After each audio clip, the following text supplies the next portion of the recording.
Does the Bible actually say that there'll be a third temple built here in Jerusalem on the Temple Mount in the last days?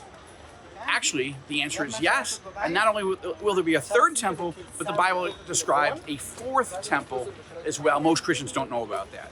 Hi, this is Joel Rosenberg for All Israel News. Often we're dealing with day-to-day news, but I want to talk about sort of a bigger issue because there are so many actors in the region who want to control Jerusalem. They want to, and they're Muslims, and they're radical Muslims. Take Recep Erdogan, for example, the Turkish president. He is becoming one of Israel's most dangerous enemies right now. He's threatened to go to war against Israel, to invade Israel to protect the Palestinian Muslims of Gaza.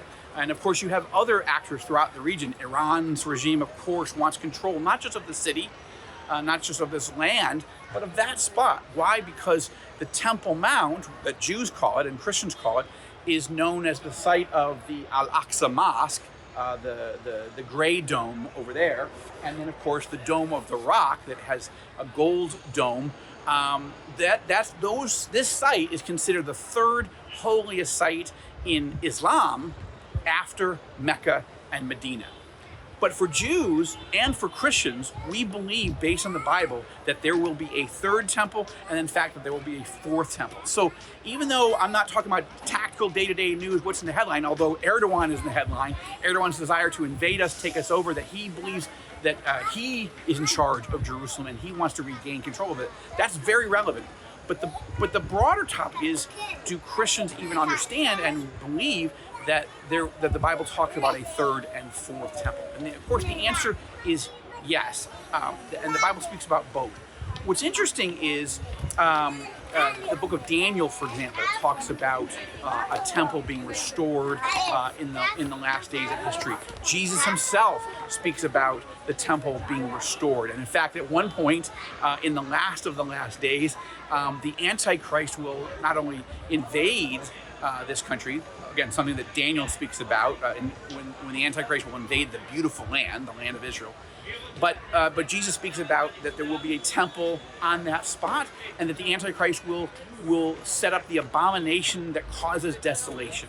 Now, there's been lots of debate over the years about what exactly that means, but when you piece together various parts of Bible prophecy, both Old Testament and New, including the book of Revelation and the teachings of Jesus, the picture that seems to emerge is the Antichrist is going to set himself up as not only God, but as the ruler of the world. What we say in Hebrew, Melech HaOlam, that the Antichrist is going to act as though he is the Messiah, right? Even though he's the anti-Messiah, he's the Antichrist, but he's going to set himself up as the ruler of the world, the ruler of the universe, the God of the universe that everyone has to bow down to, and he's going to set himself up as God, as ruler inside a third temple.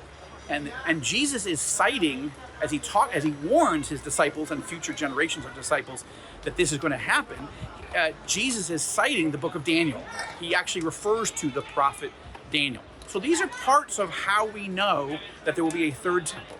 But most Christians don't realize that there's going to be a fourth temple also. This comes from the book of Ezekiel. After you deal with Ezekiel 38 and 39, this is the war of Gog and Magog. Russia, Turkey, interestingly enough, and Iran and Libya and Sudan and other countries, Ethiopia, are coming against Israel in the last days.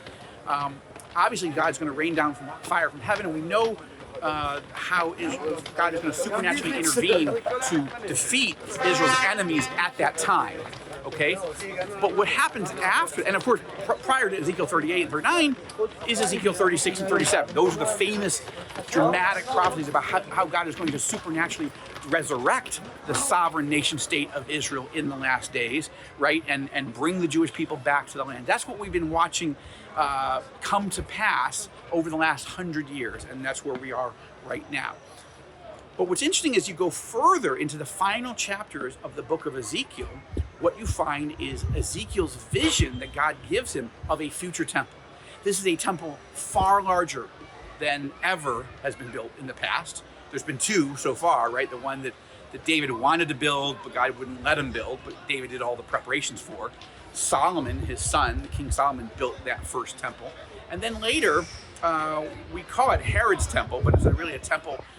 He really expanded that Temple Mount base so that more Jews could worship at that temple. But it really came during the time of Nehemiah and Ezra and the whole rebuilding of the walls of Jerusalem and the temple and so forth. So all that to say, Ezekiel envisions a temple much, much, much larger, much grander, much more spectacular, much more glorious. And most Christians don't pay attention, they don't focus on that. And the question is, why is there a third temple and why is there a fourth temple? And the answer is because the Antichrist is going to take over the third temple, and he's going to desecrate the third temple. It's going to be a site of satanic horrors, okay? He's going to rule the land of Israel in the final days of the tribulation, the last 3.5 years. So it's going to be a wicked place, that third temple. Jews are going to build it, but the Antichrist is going to take it over. So what happens? When Jesus comes back on the Mount of Olives, just over that ridge, he's not planning to reign over the entire nation of Israel and over the world from a desecrated, demonically saturated third temple. No way. He's going to destroy that temple, and he's going to set into motion the building of Ezekiel's temple, we would know as the fourth temple. And that's the temple that Jesus, the King of the world, Melech HaOlam, the Messiah, the King of Israel, the King of the world, that's the temple that he's going to reign from. And so when we hear threats from people like Recep Erdogan, the would-be Sultan of Turkey, he wants to revive the Ottoman Empire, right? He wants to invade the beautiful land, but I don't believe he's the Antichrist, capital A.